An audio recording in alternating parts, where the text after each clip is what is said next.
கடலூர் என்றாலே எனக்கு மிகவும் பிடித்த ஒரு மாவட்டம், பிடித்த ஊர். இந்த ஊர் பிரிக்கப்படாத தென்னார்காடு மாவட்டம். இது நம்முடைய மாவட்டம். இது மாவட்டம் கடலூர் பகுதிக்கு, குறிப்பாக கடலூர் நகரத்திற்கு பல முறை நான் வந்திருக்கின்றேன். வந்தபொழுதெல்லாம் ஏதாவது ஒரு போராட்டம், ஒரு ஆர்ப்பாட்டம், அல்லது ஒரு மாநாடு, பொதுக்கூட்டம், அல்லது திருமணங்கள். அதிகமாக இங்கே வந்திருப்பது போராட்டங்களுக்காக இங்கே வருகை தந்திருக்கின்றேன். பசுமை தாயகம் தலைவராக பொறுப்பேற்றவுடன் முதலாக வந்தது இங்கே கடலூர் மாவட்டம், கடலூர் பகுதியில். இங்கே சிப்காட் ரசாயன கழிவுகள் வெளியிடுகின்ற சிப்காட்டை எதிர்த்து நான் செய்த முதல் போராட்டம் இந்த மண்ணிலே தான். அதன் பிறகு தொடர் போராட்டத்தினால் நமக்கு விடிவு வந்தது. மக்களுக்கு, வாழ்கின்ற மக்களுக்கு ஓரளவுக்கு விடிவு வந்தது. அதாவது இந்த பகுதியில் தாய்ப்பாலில் டயாக்சின் கலந்திருப்பது முதலாக இந்தியாவிலே கண்டுபிடிக்கப்பட்டது இந்த பகுதியில் தான். டயாக்சின் என்பது கேன்சர் உருவாக்குகின்ற ஒரு நச்சு பொருள், நச்சு தன்மை உள்ள ஒரு பொருள். அது தாய்ப்பாலிலே இருக்கிறது என்று கண்டுபிடிக்கப்பட்டது.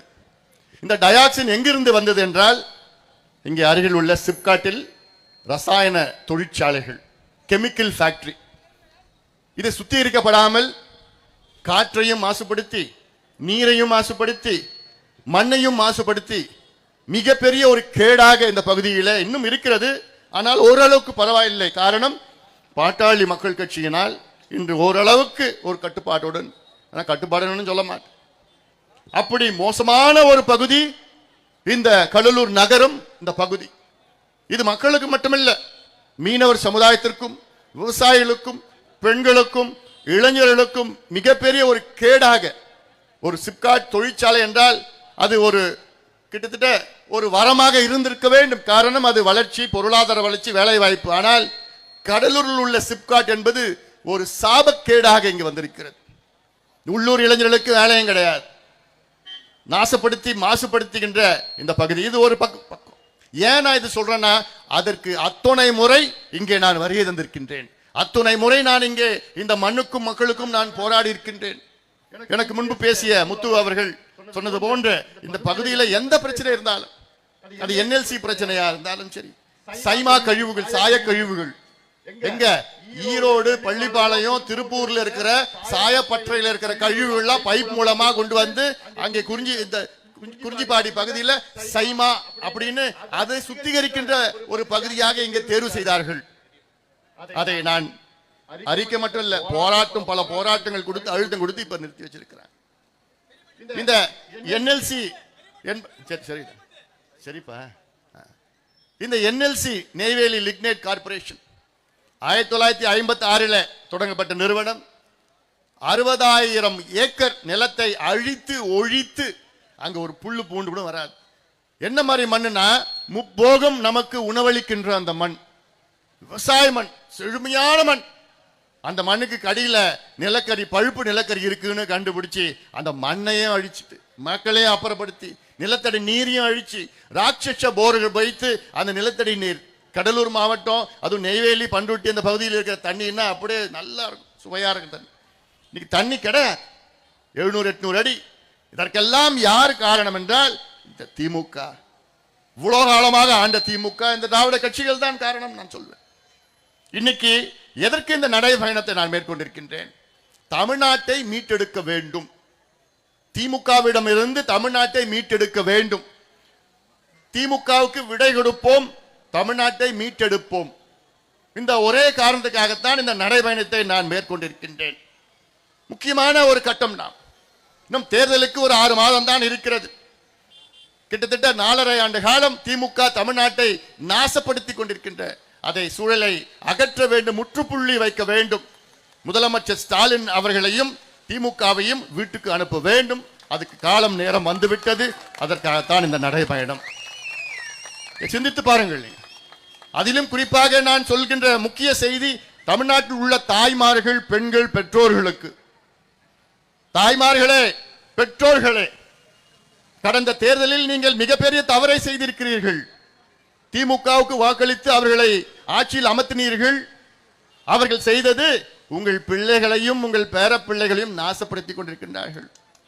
கஞ்சா, அபின், காக்கேன், ஹெரோயின், LSD, மெத்தலாம்பிட்டமின் போன்ற போதை பொருட்கள், அமெரிக்காவில் என்னென்ன போதை பொருள் இருக்குதோ அத்தனையும் தமிழ்நாட்டில் சரளமா கிடைக்குது. இதுக்கு முன்பு என்ன பண்ணுவானுங்க, இங்க இருந்து பாண்டிச்சேரி குடிக்க போவாங்க. பாண்டிச்சேரியில இருந்து தமிழ்நாடுக்கு வராங்க. எதுக்கு?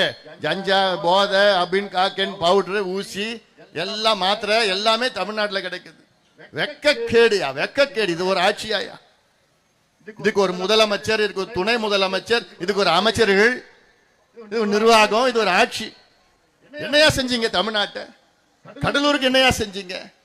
இந்த கடலூர் மாவட்டத்துக்கு 2 அமைச்சர்கள் வேற. அதுல ஒன்னு வேளாண் துறை அமைச்சர். வேளாண் துறை அமைச்சர்னா என்ன செய்யணும்னா, இந்த மண்ணையும் மக்களையும் காப்பாற்றணும், விவசாய நிலத்தை காப்பாற்றணும், விவசாயத்தை மேம்படுத்தணும், விவசாயிகளுக்கு பாதுகாவலராக இருக்கணும். ஆனா அதற்கு நேர் எதிராக அமைச்சர், விவசாயத்துறை அமைச்சர்.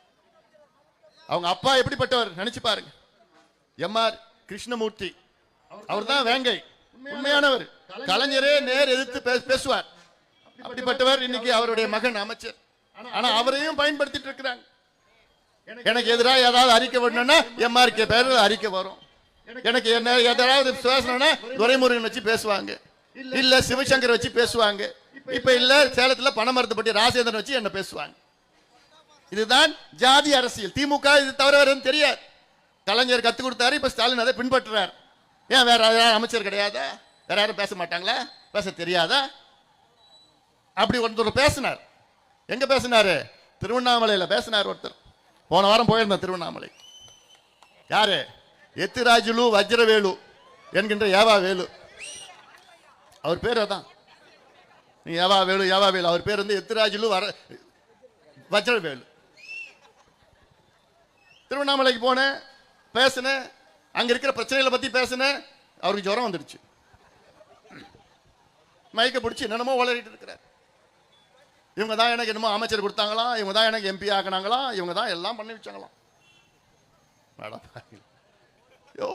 நாங்க இல்லைன்னா நீங்க முதலமைச்சரா வந்திருக்க முடியாது. உங்க கலைஞர் 2006 முதலமைச்சரா வந்திருக்க முடியாது.